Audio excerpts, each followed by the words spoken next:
Welcome to Just Talk Funerals with me, Jason Threadgold. And me, Nicola Threadgold. Just Talk Funerals is all about the funeral industry, the people that work alongside us, and an insight into what we do. We will have some special guests along the way, sharing their experiences and how their professions overlap with what we do. So get yourselves comfy, grab yourselves a cuppa, and let's get into today's episode of Just Talk Funerals. Hello and welcome to a further episode of Just Talk Funerals. And today we're going to talk about the funeral cars and really what a funeral car is, because I think people have so many different sort of thoughts on the different types of funeral cars we have. So we have like the hearse, the limousine and the removal cars, don't we? We do, and there's a diverse mix of different types of vehicles there, and they're used for lots of different reasons. Yeah, so if we start with the hearse, so that's the vehicle that will take the deceased to whether it's a church or a place where obviously the service is going to be held, the crematorium, and it would normally come from the funeral home, wouldn't it? Tends to do, and then some people use it as a procession. They'll go to the person's house or another residence en route to the final destination, whether that's a crematorium or a church. Yeah. So they sort of move around a lot. They're used a lot more than you would think they were used, really. Yeah. And then obviously you've got the limousines that are used a lot. You know, you can have no limousines, one limousine, 5 limousines, depending on the size of how many people we're looking to carry in that congregation. And the limousines, I think this is a question we always get asked, isn't it? You know, how many people can you fit in a limousine? And it is 7. Usually have 6 in the back, and you can have one that's up front with the driver. And limousines are so different one from another as well, because you don't necessarily have to have a black limousine, for instance. No. You don't even need a black hearse. No. People use lots of different things nowadays, which we're going to talk a little bit more in depth about shortly. Yeah. But it's really interesting to see how people choose and why they choose a different vehicle and what colour scheme, especially when it comes to limousines and hearses. Yeah.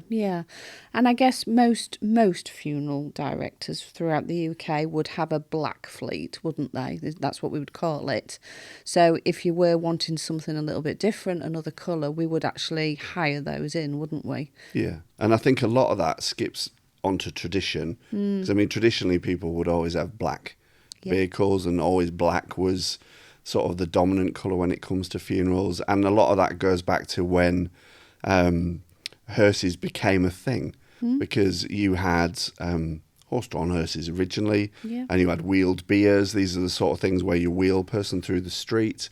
Some churches still have them. They keep them at the back of the church, some really nice ones locally, actually. Yeah. But we soon advanced into sort of coming into the 20th century where black motorised vehicles with lots of glass, so you could see what was going on inside. Yeah. So you would see the coffin of the person. It would display all the flowers around it. And what it also did as well, it gave a sort of section on the side where it allowed for the funeral director to market themselves. So it would have the name on the side. Yep. So you knew who was looking after that person. Yeah, absolutely. So, but a lot of people don't just want a traditional hearse, do they? They want to have something a little bit different. And I think from our experience, I mean, we've had some very creative vehicles, haven't we? We have, especially recently, we've had quite a few different ones. Yeah, definitely. So if we sort of share some of that sort of knowledge that we've got on those. So, I mean, we've had a Volkswagen camper van. Yeah, a great vehicle and really well adapted to be able to take a coffin in. Yeah, again with the glass siding so you can see what's going on. Yeah, definitely. We've had tractors. I think because we're Lincolnshire based, I think that's certainly been a thing, hasn't it? A lot of tractors. Yeah, tractors are interesting, and I'm going to take you to a little story about one particular tractor funeral service we did for a local person, and I'd walked quite a long time in front of the tractor, so paging, that's what you call that, walking in front of the hearse. But the hearse on this occasion was a tractor. Yeah. And I don't know why, but I just got a nod from the driver of the tractor, and I just skipped onto the trailer. So I was sat at the back. We probably travelled another 1.5 miles down to the cemetery, and it was a great little different kind of service. And people, what you tend to find is if it's a farmer, they'll have a connection with somebody, or they've got one of their own, like a vintage tractor Yeah. with a trailer on it that they adapt to allow the coffin to sit on there. Yeah. I think it's lovely. I think it's Yeah. great. Yeah, like you say, being in Lincolnshire, why would you not? Yeah. And can you also remember the time we had the trucks? Well, we've had a lot of trucks, but the truck where there was a massive convoy of trucks behind the one that the deceased was in. I mean, that was a huge funeral, wasn't it? Yeah, yeah, and I remember the name of that truck actually. So Yeah. I don't know if the people are listening that own this truck, but it was called Kermit. Yeah, because it was green, Bright wasn't it? green it was, yeah. And the story about this truck was we'd arranged to process in a certain way, and the person that owned Kermit had got this adapted deck that sat on the fifth wheel of this lorry. Yeah. And going down Motlash Hill, it seemed that there was lots of other truck drivers that got involved in this. We knew there was going to be a few, but we didn't know to the degree of how many. And it kind of created a bit of like a rolling roadblock. Yeah. And this gained the attention of Humberside Police. Yeah. So Humberside Police tagged on to the back of it. But then when they realised that all these trucks were pulling into the crematorium at Scunthorpe, Yeah. they then knew what it was all about. They thought it was some protest to do with fuel or something at that point. Yeah. But it was just people showing their respects in the trucking community, and it was great. There was absolutely hundreds of them. Yeah, and I think, something like that, it would have been amazing if at that point we'd had a drone, wouldn't it? Fabulous. To have got some amazing pictures or something like that. But again, as time is changing and technology, that's something we can now offer. But at the time, it wasn't, was it? But that would have been a fabulous look, wouldn't it? Kermit is known around this county, definitely. Yeah, definitely. And then obviously we've got the estate cars, haven't we? And we are very different when it comes to our estate cars in the fact that they're all white, aren't they? So they've become what we really know them as our removal vehicles. Yeah, I mean, the official terminology for it is it's a hearsette. Yeah. Now, hearsette is like an adapted vehicle that's not quite a hearse, but it's not a estate car. Yeah. So if you were to open the back of a hearsette, you would see that it mirrors the inside of a hearse. Yeah. So it has a wooden deck with rollers, aluminium fittings, so that it can accommodate either a coffin, for whatever reason, or it tends to be used more so when we're attending people's homes, care homes, or road traffic collisions, anything like that where somebody's passed away, to bring them into either our care or take them on to the hospital mortuary. Yeah, yeah. And, again, I think we've often got questioned, especially in the early days, why we chose to have those as white cars and not black. Because, again, sort of throughout the UK, majority of funeral homes will have all black cars, but certainly our removal vehicle, hearsette, they are white, aren't they? Yeah, we took the conscious decision, didn't we, that we didn't want everything to be black. I mean, we know that majority of things revolve around the colour black in this industry, and we just didn't want to carry on that theme. Yeah. By bringing a white vehicle, a subtle vehicle, and all it has is just our emblem on the side, so it's not emblazoned with loads of advertising. It's just more discreet, especially when you go to somebody's house. Yeah. If you were to reverse a white estate car into somebody's driveway, it's not going to be so noticeable as pulling in with what people call a private ambulance, so like a van with branding on the side of it. Yeah, definitely. Okay. So, in terms of like the stretch limo, shall we talk a little bit about how they became about? Because obviously, how are they made? I mean, again, people will say to us, won't they? How are they made? Where do you get them from? And that is more your side of things because it is a bit more technical. But the sort of the intricacies of how those work. Yeah, and there's a big difference actually, because some are coach built around the world, but very few and far between. So they're literally built from nothing and made into these vehicles. Majority of vehicles nowadays, especially in the UK, all the providers in the UK, they buy a saloon vehicle and literally chop it in half. And then they add the extra bits in the middle. And I'm not saying it's like a cut and shut or anything like that. It's a real in-depth procedure. You're getting it onto a frame.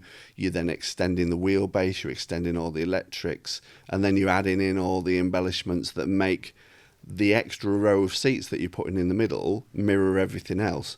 So it's really technical, but sadly, with that process comes a cost implication to that. Yeah. So it would blow your mind if you were looking at the costs of buying one of these vehicles in comparison to the saloon car. You would think it just had a little bit extra on, but no, it certainly increases the value a lot. Yeah. And I think when you talk about the value, I mean, it is pretty scary, isn't it? For the amount of vehicles we've got, you know, the amount of money that as a funeral home you have to invest in your vehicles, in making sure that they look pristine at all times. I mean, we have Andy who works on the vehicles, doesn't he? All the time, so that they're kept clean, that they're kept serviced, they're kept checked, because they are our workhorse at the end of the day, aren't they? They're so important that, you know, they're doing their job, and as much as they're not being driven fast, they're still being used, you know, just like a car. And, you know, in terms of that, you know, we just need to make sure that they are kept tip top. I mean, that they're hand washed every time, aren't they? Definitely. You know, they really are looked after, aren't they, within the business? Because, you know, without them, we're completely stuck, aren't we? Yeah, and we currently have 11 funeral vehicles, so it's quite a big fleet. Yeah. They all match, so we want a particular brand. We don't want a few of one, a few of another. And it's the things that he does inside as well that don't necessarily get noticed. So outside valeting, I tell you something that always finishes off a vehicle, and I insist on the tyres have to be painted. They have to be glossed up, because it makes such a difference when you spend all that time valeting the car. If you don't then do something with your tyres, it just makes it look really dull. So we insist on that. But inside the vehicles, there's loads of things in there that you maybe wouldn't realise. I mean, it's a given that you're going to have things like tissues in there, because people may well need them at any point. But there's always water for people, so there's bottled water. Your driver will always introduce themselves at the start and tell you that these facilities are here if you need them. We always carry quite a few things in the boot of each car. So we tend to carry a wheelchair in case, because you never know when you're going to need that. We tend to have in the boot as well umbrellas, because we don't know what the weather's going to be like. It may well become inclement. And we need first aid kits. I mean, some funeral directors now are actually going to the extremes of having defibrillators in the vehicles. It's something we've toyed with, which we probably will end up doing. But yeah, it's a great idea to do it. And we talk about defibrillators. I'm going to go off on a tangent here a little bit, actually. A lot of defibrillators in funeral homes, and we get people joke about that and say, why would you need a defibrillator in a funeral home? People get really emotional at times. I mean, you start looking around crematoriums, churches, they all have defibrillators, because the emotion builds up, and people's anxiety, sometimes it makes them go that far where they do go into like a heart attack or something along them lines. Even just passing out just through the stress, isn't it? So they are worth having, and I think it will be something that we bring in the very, very near future. Yeah, okay. And when we talk about the future, you know, let's talk about electric vehicles, you know, because that's been a conversation as funeral owners that we've had a chat about on many occasions, as we've tried to look at our own sustainability and becoming more green, haven't we? Are we quite ready for full electric? No's the answer to that, I think. If we could get something with a really long range on it. Because I think people look at funeral directors and think that you just work in your own town. But we don't. No. We all travel nationally. And the last thing you want to be doing is getting 100 and odd miles away from home and then having to pull up and recharge. It's just not ready for it yet. No. I mean, there are a couple on the market that have got a little bit longer range. But again, they come with a huge price tag against them. If you want to go out and buy a Tesla hearse, then it may well have the range. But you're going to be adding on a few tens of thousands on top of a normal hearse. I mean, we have seen some stunning ones, haven't we, when we've attended the National Funeral Exhibition in Stoneleigh in Coventry, haven't we? I mean, obviously, when we go there, they're showcasing all the new cars, what's coming, and you do see all these electric ones, don't you? And they look amazing. But I think, like you say, are we quite ready? No, I mean, you'll know. We've moved our fleet over to either mild hybrid, plug-in hybrid anyway. So we're transitioning that, and we do try and utilise the electric side of things as best we can. But full electric, I think we're a little bit off that. Yeah, definitely. And let's talk about cost to a family when it comes to cars as well, because I think we very much realise, don't we, that people have different budgets.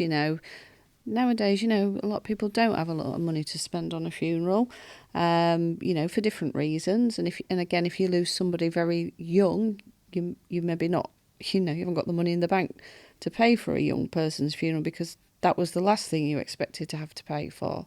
So when it comes to cars, in terms of the costs and, different options to make it cheaper. Yeah, I mean, much as every funeral director or most funeral directors will have their own fleet of cars, we have a fleet of cars, but it's not the be-all and end-all. No. So some people don't necessarily want to use that big, black, traditional glass hearse. They would prefer to use a hearsette. Yeah. And it's a lot more subtle, and you're not having that sort of show, look at me as you travel towards a service. Yeah. But then when you start looking at other options that are out there, there's no law says you have to use a specific vehicle for a funeral. I've known people, if they want to try and do it themselves, family members got a van. And I mean, it's everybody to their own. Everybody's got a choice on this, but they chose that. I don't think it was to do with money, actually, but they chose, well, what's the point of having a full-blown hearse? We might as well just use our van to take them down to the crematorium, which is fine. There's not a problem with that. Yeah. Other things you can hire in, but some of them come with a cost implication against them. Things like your horse-drawn hearses. We've, on a couple of occasions, we've had rally cars. There's all sorts. Motorcycles. Yep. Give us a theme. And this is the thing, when we're arranging a funeral service, we try and talk about the person a lot whilst we're arranging it. Yeah. Because that way we can draw out any interest, and somebody might not know that it's a thing, that you can have a particular type of hearse. It's for us to sort of pick up on them points and then give the options to you. Obviously give you the costings if you were to go down that route, and then the choice would be with that person that's making the arrangements.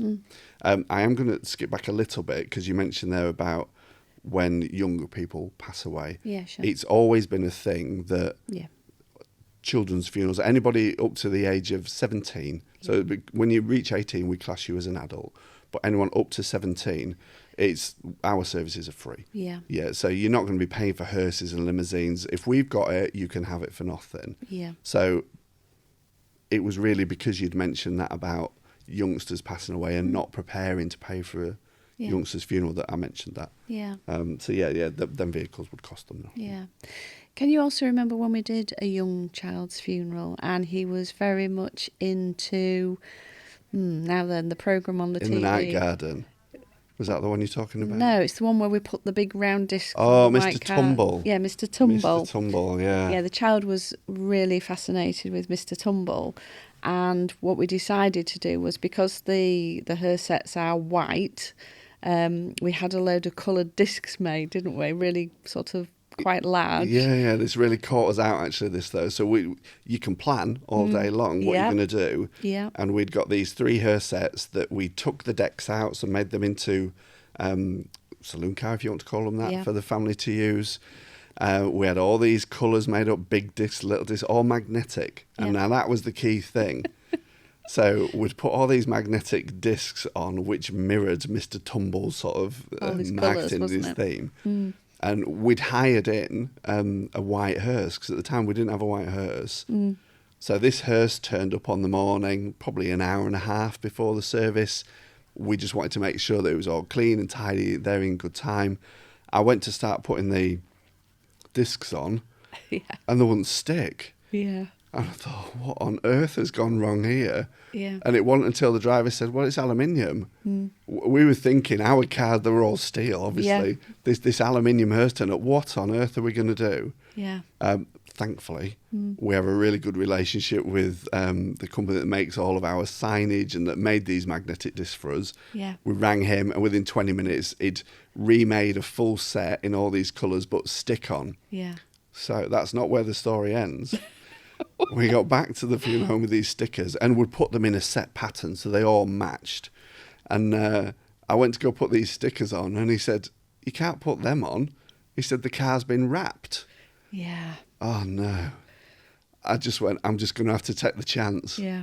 So I stuck them on, and I said, if it takes the wrap off, then we'll just have to... At the end of the day, we couldn't let the family... It was about the family, wasn't it? No, I mean, that I did get caught out there.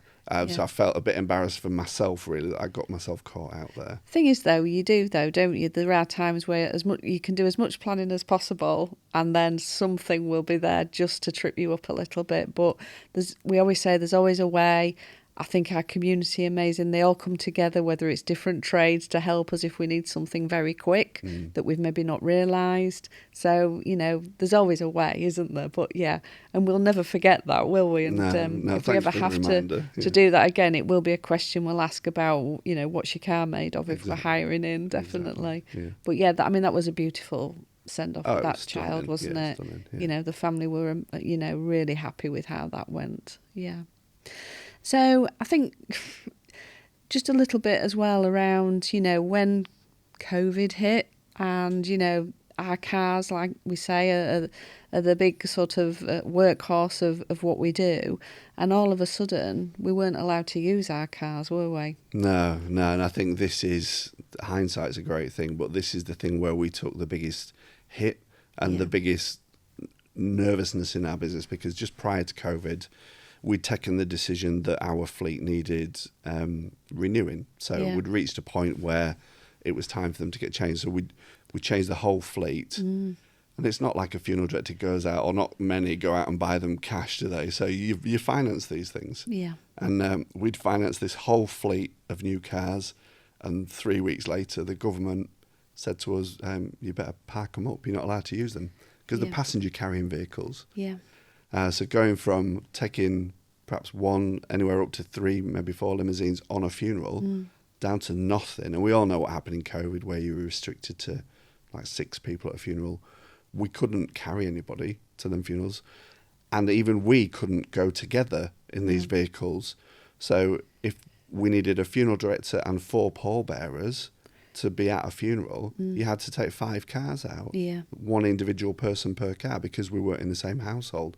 Really, really tricky that was. It was hard, wasn't it? Yeah. But then eventually they relaxed it a little bit, and then some of the car manufacturers started producing screens, so you could screen off the driver from the passengers. So we got ahead of the curve there, and we had some made on our own prior to the actual official ones being manufactured. Yeah. Okay, so let's talk around tips for families then in terms of funeral cars. So if we talk about choosing a funeral car, first of all, is there any particular tips that we think would be of benefit for those that would be looking for cars? 2 main ones is, I think, pick your theme and pick your budget. Yeah. Because, we'll always be open how much it's going to cost you. Yeah.